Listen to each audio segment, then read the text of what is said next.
பாத்தீங்க அப்படின்னா நம்ம ஏற்றுமதி பண்றதுக்காக இந்த கருத்தரங்குக்கு வந்திருக்கோம்.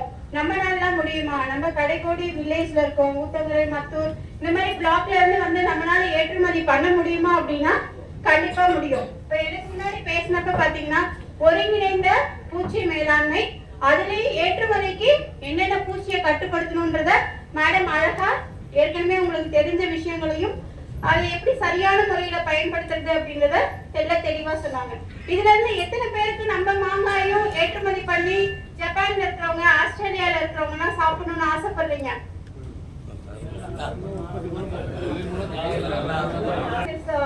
மீட்டிங் இன் ரைட் டைம். சரிங்களா? சோ ஏற்கனவே வந்து ஒருங்கிணைந்த பயிர் பாதுகாப்பு பண்ணாவே நம்ம மாம்பழங்களை ஏற்றுமதி செய்யலாம். இதுல நம்ம சரியான முறையில என்ன பண்றோம் அப்படின்றத மட்டும் சில விஷயங்களை சொல்லிடுறேன். ஏன்னா எக்ஸ்போர்ட் ஓரியன்டா நிறைய சொல்லியிருக்காங்க. இப்ப கிருஷ்ணகிரியில நாங்க கடந்த ஒரு மாத காலமாக சர்வே நடத்திட்டு இருக்கோம். மா விவசாயிகள் ஃபீல்டுக்கு எல்லாம் போயிட்டு வந்துட்டு இருக்கோம். என்ன நீங்க சொன்ன மாதிரி நிறைய இடத்துல வந்து பூக்கள் எல்லாம் கருகியும் இருக்கு, நிறைய பிஞ்சுகள் எல்லாம் கீழே விழுந்துட்டே இருக்கு.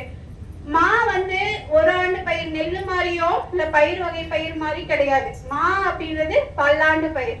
அப்ப பல்லாண்டு வாழக்கூடிய மாங்காவை நம்ம ஒரு மாசத்துல சரி பண்ணிட முடியுமா? கண்டிப்பா முடியாது. அப்ப பல மாதங்களாக நம்ம அதுக்கு ஸ்டெப்ஸ் எடுத்திருக்கணும். இப்ப வந்து பாத்தீங்க அப்படின்னா நவம்பர்ல பூ பூத்த மா தோட்டங்கள் எல்லாமே ஓரளவுக்கு காய் வந்துருச்சு. ஆனா பிப்ரவரியில மாசி மாசம் பக்கத்துல வந்து நீங்க பார்த்தா ஒரு மா இதுலயும் ஒரு இலை கூட தெரியல, அந்த அளவுக்கு பூ பூத்து குழுந்துச்சு. ஆமாவா இல்லையா? எல்லாரும் ஒத்துக்கிறீங்க. ஆனா அதுக்கப்புறம் என்ன ஆயிடுச்சு? இயற்கை நம்மள கைவிட்டு நிறைய பூக்கள் விழுந்து அதுல காய் பிடிச்சதே ரொம்ப கம்மியா இருக்கு. இதற்கு இயற்கையும் சதி செஞ்சிருக்கு. கூடவே நம்ம கவனிக்கப்படாம விட்ட இந்த இலைப்பேன்கள், தத்துப்பூச்சி, அப்புறமா பழையீக்கள் இன்னும் வரல. சோ பழையீக்களை வராம தடுக்கிறதுக்கு என்ன பண்ணலாம்னு சொல்றோம்.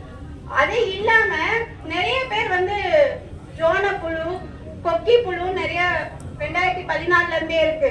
இப்ப நேத்து நாங்க சர்வே கூட போனோம், மேடம் கூட வந்திருந்தாங்க, டிவிஎஸ் மேடம். பாத்தீங்கன்னா ஒவ்வொரு பிஞ்சுக்கும் ஒரு பிஞ்சியோட வந்து பாத்தீங்கன்னா 1 இன்ச் அளவுக்கு தான் இருக்கு.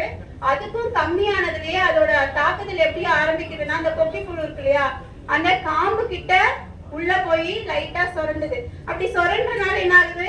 காய் வந்து கருப்பா மாறுது. கருப்பா வந்தது அடுத்தது ஆந்த்ராக்னோஸ் பூஞ்சான நோய் வந்துடுது.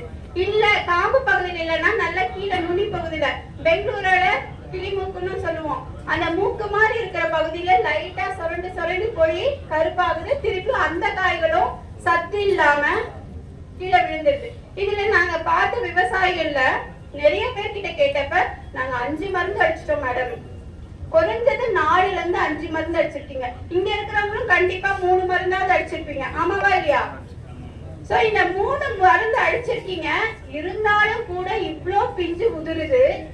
சரிங்களா? காய் நிக்கல. இதுக்கு காரணம் என்னன்னு நினைக்கிறீங்க?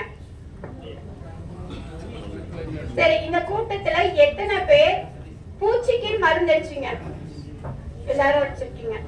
இதுல மட்டும்தான் நம்ம பூச்சிக்கொல்லியோட சல்பரை சேர்ந்து அடிக்க சொல்லுவோம். மற்ற நேரங்கள்ல பூச்சிக்கொல்லி மருந்துகளை மட்டும் தனியா தான் அடிக்கணும்னு சொல்லுவோம். ஆனா என்ன நடந்திருக்கு அப்படின்னு பாத்தீங்கன்னா, நாங்க ஒருத்தரை பேசிட்டு நான் சொல்லல, நாங்க போன அத்தனை தோட்டத்திலுமே பூச்சிக்கொல்லி மருந்து அடிச்சிருக்காங்க.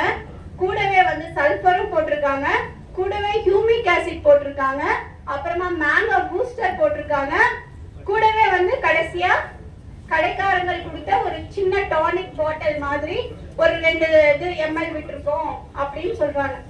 இது எல்லாம் சேர்ந்து செய்யறப்ப கண்டிப்பா அந்த செடிக்கு நல்ல செயல்பாடு திறன் இருக்குமா இருக்காதா? இப்ப நான் நல்லா இருக்கேன், எல்லாத்தையும் கலந்து சாப்பிடுறப்ப எனக்கு எப்படி இருக்கும்? எனக்கு முடியல. இப்ப எல்லாத்தையும் கலந்தா எப்படி வேலை செய்யும்?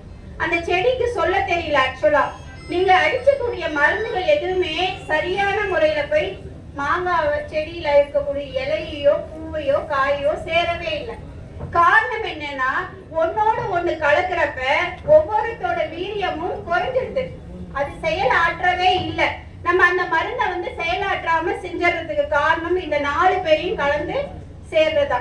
அதனால முக்கியமா வந்து இத்தனை தொழில்நுட்பங்கள் இருந்தாலும் நம்ம வந்து முக்கியமா ஃபாலோ பண்ண பண்ணக்கூடிய ஒரு விஷயம் என்னன்னா, பூச்சிக்கொல்லி மருந்துகளை நீங்க வந்து பூ பூக்கிற காலத்திலயும் இளம் பிஞ்சுகள் இருக்கிறப்பையும் நீங்க தெளிக்கிறப்ப ஃபர்ஸ்ட் ஒரு வார இடைவெளியாவது வச்சுக்கோங்க. பூச்சிக்கொல்லி மருந்தை மட்டும் அடிங்க. நோய் இருந்தால் மட்டும் நீங்க வந்து இப்பெல்லாம் வந்து நிறைய வாட்ஸ்அப், இந்த நம்ம கிருஷ்ணகிரி மாவட்டத்தை பொறுத்த வரைக்கும் இப்ப வந்து 2 டபுள் தமாக்கா மாதிரி. முன்னாடி மண்டல ஆராய்ச்சி நிலையம் பையூர் மட்டும்தான் இருந்தது. இப்ப தோட்டக்கலை பையூருக்கு பேர் போனதுனால தோட்டக்கலை கல்லூரி இருக்கு. சோ நீங்க டைரக்டா எங்களோட நம்பர்ஸ் எடுத்துட்டு போன் பண்ணி கூட கேட்டுக்கலாம். எப்படி நம்ம வீட்டுல ஒவ்வொரு கேலண்டர் இருக்கும், கேலண்டர் இருக்கா இல்லையா, நாட்காட், என்னென்ன விசேஷம், இன்னைக்கு நல்ல நேரம் பாக்குறோம், எல்லாம் பாக்குறோம். அது மாதிரி மாங்காய் வந்து எப்ப பூ பூக்குதோ அந்த காலத்துல இருந்து குறைஞ்சது ஒரு 3 மாசமாவது என்னென்ன பண்ணணும். குறிப்பா வந்து நம்ம மருந்து தெளிக்கிறப்ப பூச்சிக்கொல்லி மருந்தை மட்டும் தெளிக்கணும்.